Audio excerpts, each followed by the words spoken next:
దివ్యవాణి TV ప్రేక్షకులందరికీ శుభోదయం. యేసుక్రీస్తు పరిశుద్ధ నామంలో ప్రియులారా, మీ అందరికీ స్వాగతం, సుస్వాగతం.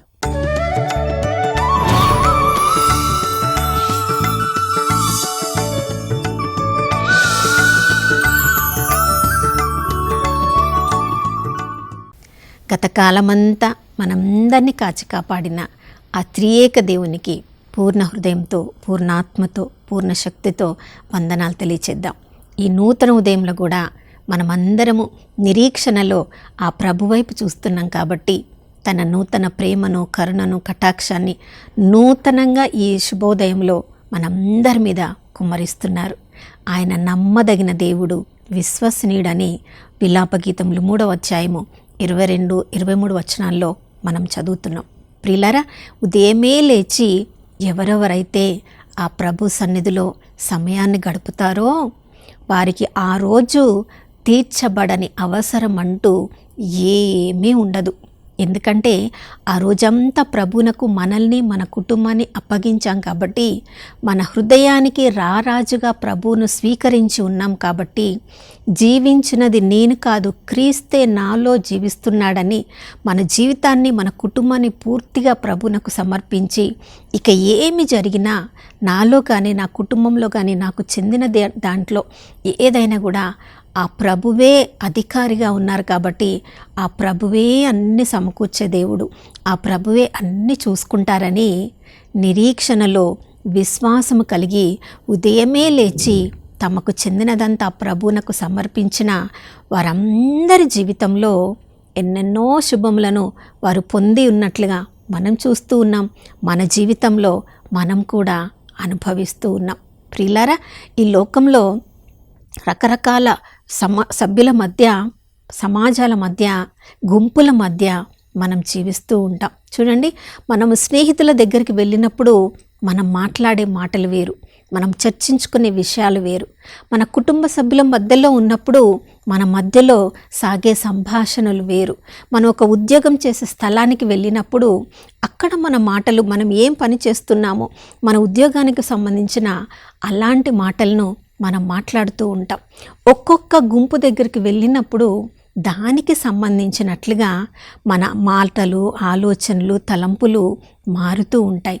కానీ దేవుని సంఘంలోనికి, సన్నిధిలోనికి మనం వచ్చినప్పుడు అక్కడ స్నేహితులు ఉంటారు, మన కుటుంబ సభ్యులు ఉంటారు, మన బంధుమిత్రులు ఉంటారు, మనకు తెలిసిన వాళ్ళు ఉంటారు, తెలియని వాళ్ళు ఉంటారు.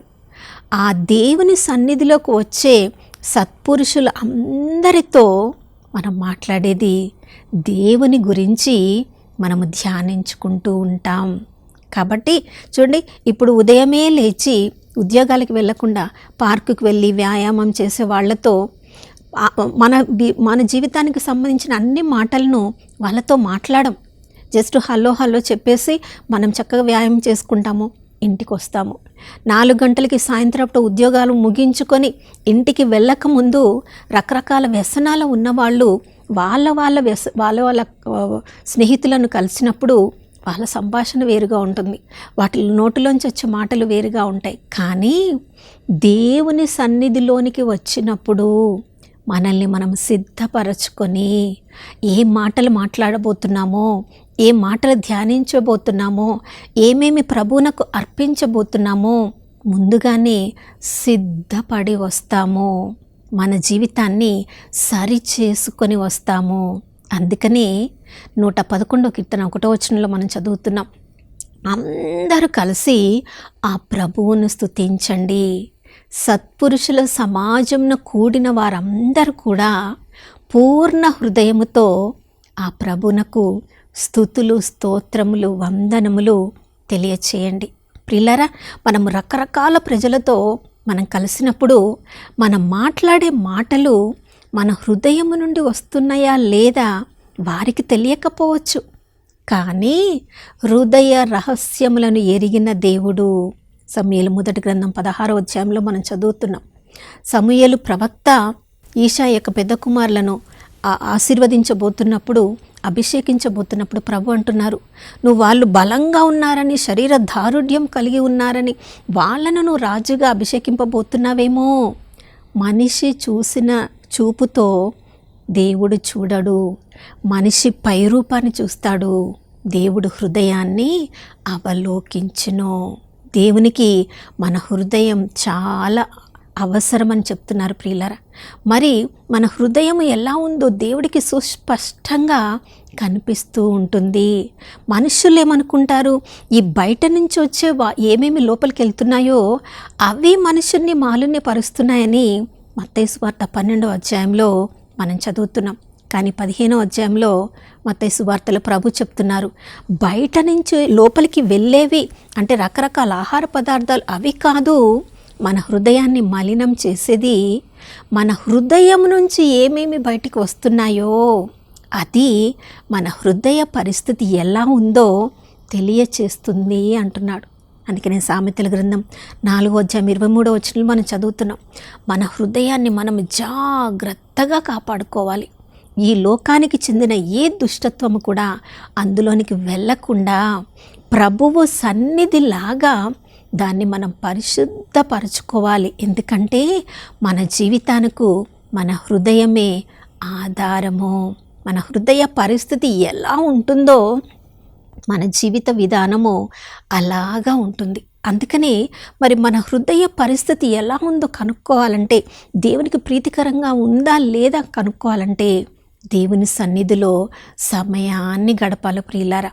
ఆ సువార్త వెలుగు మన మీద ప్రసరింపబడినప్పుడు మన పరిస్థితి ఎలా ఉందో మనకు తెలుస్తుంది. చూడండి, ఆ సువార్త అనే వెలుగు కిరణాలు మన మీద సోకినప్పుడు, ఆ సువార్త యొక్క శక్తి మనల్ని దృఢపరిచినప్పుడు, మనలోని చీకటి, మనలోని పాపము మనకి కనిపించినప్పుడు అది పశ్చాత్తాపము వైపుకి నడిపిస్తుంది.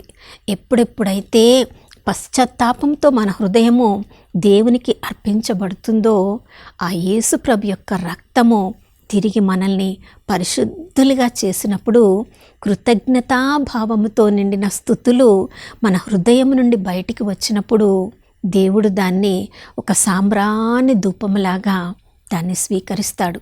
చూడండి, స్తుతుల సింహాసనంపై ఆసీనుడైన ఆ ప్రభు సన్నిధిలో మనం గడిపినప్పుడు మాత్రమే ఆయన ప్రేమ మన పట్ల ఎంతగా కుమ్మరించబడిందో మనము గ్రహించగలము.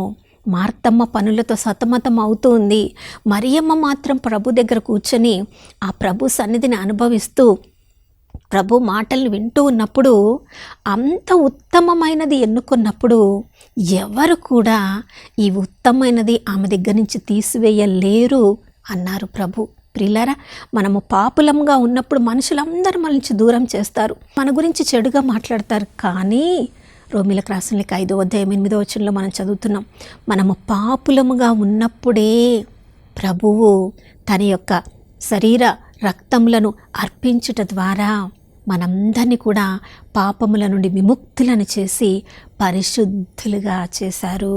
ప్రియులారా, ఎంతగా స్తుతిస్తామో అంతగా దేవుని సన్నిధిని అనుభవిస్తామో అంతగా మన యొక్క జీవితాన్ని మనం స్పష్టంగా చూడవచ్చు.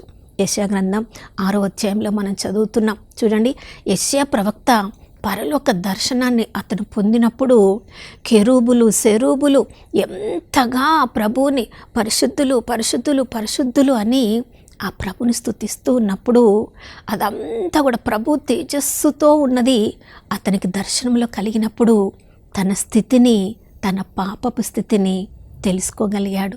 ప్రభా, నేను పాపపు మాటలు మాట్లాడేవాడిని, నన్ను క్షమించు, నన్ను పరిశుద్ధపరచు అన్నప్పుడు పాపి అయిన అతని ప్రార్థన ఆలకించిన దేవుడు అతన్ని పెదవులను అగ్నితో తాకి పరిశుద్ధంగా మార్చడమే కాదు, గొప్ప ప్రవక్తగా యేసు ప్రభు ఇమ్మానుయేలుగా కన్యక గర్భము ద్వారా ధరించి ఈ లోక రక్షకుడిగా రాబోతున్నాడని అంత గొప్ప ప్రవక్తగా అతన్ని మార్చేశాడు.